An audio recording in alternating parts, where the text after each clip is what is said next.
Today's topic is really about time. Specifically, we're talking about film breakdown and cutting our time down so that really what it's all about is so that we can do what we want in life or do what's important to us. So it's all about time. And when you talk about time, it's not just about time per se. It's also about and this is a great book, and I'm a big reader, so you'll get some books in this webinar. But the power of full engagement is essentially talking about the use of energy, and it's not just some kind of Zen way or whatever. It's really just about thinking in terms of the energy you have in a day to put out versus how much time you have in a day. It's just like if you talk to somebody, a financial investor, or anything to do with money, it's not exactly just that money that you have on hand. It's the accumulation and the interest that you draw off that. So we're talking about what can we do with our energy, almost more than time, but they work together. So this is something I show my kids the first meeting every year. It's also what I show in the classroom to my students. It's what I show to my coaches. Just a little diagram I put up, and just showing you where you are today. All of us are on a different, the red line right there, we're all in a different part in our lives. And the question mark at the end basically represents the fact that we have no clue when the end is. I think this is important for everyone to understand and to keep in perspective, because just so that what you see here, this time remaining, we make the best of it in our lives. And as I talk to our kids and show them this, I start going through it. And as you go down, you slowly see that red line come closer to the end, and eventually till you reach the end of time. And whether you see it coming and you have time to reflect or not, it's what you've done now, all to the left. What decisions you've made in your life, what kind of impact you made, and what you've decided to do with your time is what's going to matter. So the question I ask you guys is, what should you be doing with your time? At the end of the day, when you go to bed tonight or any day, any night, ask yourself that question. Ask the question of, what I did today, did that reflect my values? Did that reflect what's important in life to me? I think it's so easy as coaches to just kind of go down a path of, doing what we've seen other people do, doing what we feel is the right thing to do, when really we're just wasting our energy and time on certain things that don't need to be accomplished. This statement here, it's what you choose to do with your time that separates you from everyone else. It's essentially your actions. You have your thoughts. You can as you become educated and learn different things in life, and you start to develop your own opinions and thoughts, it comes down to your actions, your habits, what you choose to do. So whatever you do with your time is what's going to separate you. It's going to separate your program. It's going to separate the impact you have. This is a quote that I've really become fond of and apply it to our program, by Benjamin Franklin. And I got a couple quotes I'll share with you here at the beginning, just kind of to give you the background for me at least. Drive thy business or it will drive thee. And if you apply this to football, it's kind of like drive that program or it will drive thee. In meaning, if we don't take control of what we intentionally do every day, then eventually we're just going to go down that path where our programs control us. The decisions, maybe higher up, administration, influenced by parents or influenced by supporters or other coaches or whoever it may be, they're going to force you to do things that may not be the values you share in life. So why would you value saving time on the weekends? That's kind of one of the big questions for this webinar. So what we're going to talk about is saving time on the weekends. My answer, for me personally, is 100% my family. Married to my wife for the last 5 years now. We have 2 little boys, 2 and just a newborn, essentially a few months old. And my weekends are for my family. And I understand that we apply this concept to the bigger picture also. The family extends to our football program and the students in the classroom.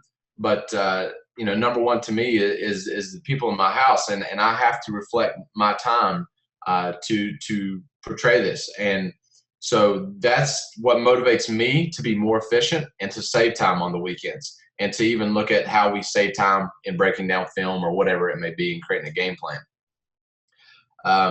So, and I apologize, take a second to come up there, but what you spend your time doing is your priority.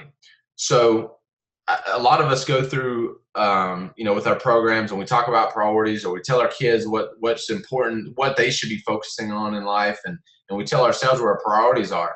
But I found this out in my life, at least, and oftentimes when talking to other people, that if you take a look at the actual amount of time they spend doing something, it doesn't reflect what they tell other people their priorities are.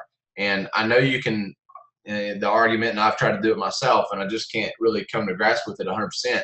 I think it's a combination, just like almost anything in life. Is a lot of people say that it's about the quality of time you spend, which I 100% agree, it needs to be quality. But I also think quantity is a big part in that. So at least for myself, I can't tell, at the end of the day, I can't tell myself that family is the most important thing to me, and then I'm spending a lot more time working in the classroom or working on football, especially when I'm home, and could be spending that time solely focused on them. So moving on, this is one of the biggest things within our program. I know some other programs have begun to do this a little bit, and some. This is probably the biggest questions I get at clinics or when I talk to somebody, is how we manage to do this.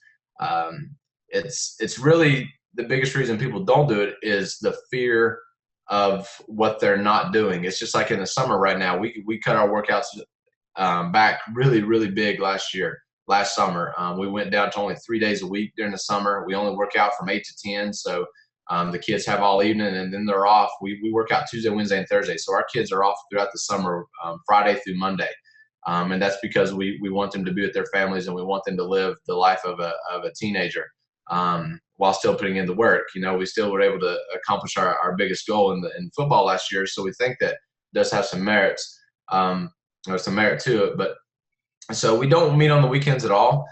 We don't go into the office. I don't, a lot of people talk immediately, they start talking about, oh, do you do like this right here? Do you do webinars or conferences or online? We don't. We communicate through text more than anything. We occasionally call each other. But I'll show you what we use the most to make sure that our game plan is created. But we do not meet at all on the weekends. So I challenge you to think about this as well. Value not wasting the time of your people. So if you're in a position to make these decisions and to adjust schedules, I really challenge you to think about the time that you're putting in and the time of the people you're asking to put in. And if it's not more important than what they could be doing with their time, don't do it.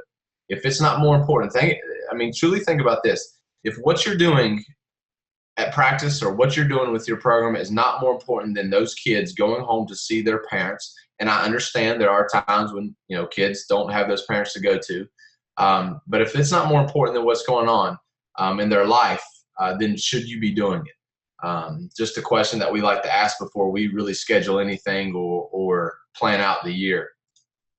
So our answer to being able to accomplish this and still put a good football team on the field is efficiency and effectiveness. So Peter Drucker dealt a lot with helping businesses in his day, defines them as this: efficiency is doing things right, effectiveness is doing the right things. So what we're looking to do is really you kind of reverse that. We're looking to do the right things, so we're trying to decide what to do, and then we're trying to see how to do them. Another quote here by Leo Babauta is, simplicity boils down to 2 steps: identify the essential, eliminate the rest. We try to be simple in everything we do, and we realize that the most efficient thing you can possibly do is eliminate. So we're trying to eliminate things that don't make sense to us, or things that we don't value in terms of the time that it costs us in our program. A couple more quotes before we get started going through these. Without data, you're just another person with an opinion. So we also value data. We're not just trying to get rid of steps to be lazy. We're not trying to get rid of things just to make things simpler. We still want data. We just want the right data, and we just want things that we can make adjustments on and we can use in our program. So that's still very important to us. Still sticking with W. Edwards Deming, if you can't describe what you're doing as a process, you don't know what you're doing. So we try to simplify things. We try to decide what we should do, how we should do it, and then we create processes. So we don't have to spend our time on the weekends thinking of what we should be doing. We know what to do. We know how to do it. We just do it. We look at it, a step by step, the checklist manifesto, a great book on just creating what you should be doing so you can spend more time in being creative rather than doing something that you have to redo every week. And then we apply the Pareto principle. 80% of the results come from 20% of the effort. We really apply this to every part of our program. We did it in the weight room was one of the first things. We spend very little time in the weight room compared to a lot of people, in the simple fact that we look at what 20% of workout activity relates to 80% of the results. So we look for the most important things, which essentially for us became the core lifts, and my plus the auxiliary that was absolutely essential to putting a safe or to putting a player on the field to keep them safe. We do those things. We do them extremely hard, extremely focused, at a high pace tempo, but we cut out a lot of things. We don't do a lot of auxiliaries. We're looking to get 80%. So this is kind of hard for some people to accept, but we are happy with 80% efficiency in the weight room. I know that sounds absurd to some people. They're looking to go to 100%, but we really believe that it takes a lot less time to get to 80% than the amount of time it takes to go from 80 to 100. And just for example, let's say you get a person that's got to benching 300 pounds, and his absolute max in high school could possibly be 320. Well, the amount of time it takes to get to 300 is a lot less than it takes to get that last 20 pounds. And we just relate that or correlate that to saying that there are more important things for us to do with our players, like finding their strengths and their values in life versus pushing for that last 20 pounds. In our program, took over again 2 years ago. Our weight room numbers for the programs that I've been involved with are simply amazing right now. They're, all of our starters, without going into great detail, have surpassed what it's been the last 2 years, to the point where, when I talk to other coaches, we're either right there with them or slightly above. We really value recovery to go along with our workouts. So, whether that correlates to more strength or not, we're not trying to get to become the strongest team on our schedule. We're looking to be efficient and reach as close as we can to that 80%. Another book I'll mention, and this is absolutely an amazing book for somebody, especially just getting involved with a new program or looking to maybe change direction or looking for something to help them. I definitely think it's just as good for somebody that has an established program. But this book, The Lean Startup by Eric Ries, is essentially looking at the Toyota production model, basically lean production. So basically, again, simplifying, cutting out things. And really what it talks about is creating this loop. And they call it a feedback loop. And this is kind of the loop that we're talking about. And you guys just kind of need to understand this, because this is how we build our game plans. We look at game plans, as you'll see here, as hypothesis. So if you look at this and just real quick, try to get through this. When we're building a game plan, we're not trying to build the perfect game plan on the weekend. What we're trying to do is come up with as many hypotheses as we can, and then build the experiment or build a game plan based off these hypotheses. We're going to test and measure this game plan throughout the week of practice, and then throughout every play of the game. We're going to analyze our numbers and our results. We're going to learn from it, and then we're going to pivot or persevere. This loop is applied to many more things than just a week of football. We apply this to an entire season. We apply it to workouts. So your off-season workout programs each season, each part of the off-season, we apply this. So just for an example, let's say the game's over on a Friday or Saturday or whenever you play, your game's over, and you're looking to create the game plan for the next week. So you start with learning in this loop. Just like if you're learning to build a new program, you're starting to learn about your team, right? So we're talking about 1 week right now, this loop of a week. So we're going to learn about the other team, right? So first we may watch our game film and try to correct what was wrong for us. But then eventually we're going to start watching the game film of the opponent and try to learn their tendencies and learn about them. So as we learn things, we start creating hypotheses. Now, I'm not a big science person, but this just made a lot more sense to me than saying I'm trying to create a game plan. So we all do this. As you're watching film, you start to think about, formations that might work, or blitzes that might work, or a certain play action that might get past the safety, or whatever it may be. You start doing these things in your head. So you start forming hypotheses. Basically, it's like saying, we believe we could be successful by running this play out of this formation or something. So you start to create these hypotheses for a game plan. So really what we're doing is creating multiple game plans on the week in a very efficient manner. And we know that we don't care to have that perfect game plan ready by Monday. So we create these hypotheses in our head. So we might say we think we could run power and then run play action over top. If they bring a safety in the box, we can throw a bubble out or whatever it may be. Then we're going to say, okay, if that doesn't work, then maybe we need to go to, we're going to run inside zone. Off of the zone, we're going to the RPO and throw slant on the backside. When the defensive end starts crashing, we're going to run boot or whatever it may be. You start creating all these hypotheses. And so you start to build the game plan, you build it, and you build your experiments. So throughout the week in practice, you want to start testing. Can our players understand what we're trying to do? As we play our scout teams, are certain plays working, certain plays not working. So let's modify these plans. Let's start to change things as we measure what's working and not working. So really, we go through this loop multiple times. And the whole idea of the lean startup and the whole idea of the Toyota lean production model is to go through this loop as fast as you possibly can. So if you only go through this loop one time in a week, you'll never adjust your plan. You'll never make it better. So we go through this plan multiple times as we watch film. We go through this plan every day at practice. And then ultimately what we want to do is get to game day.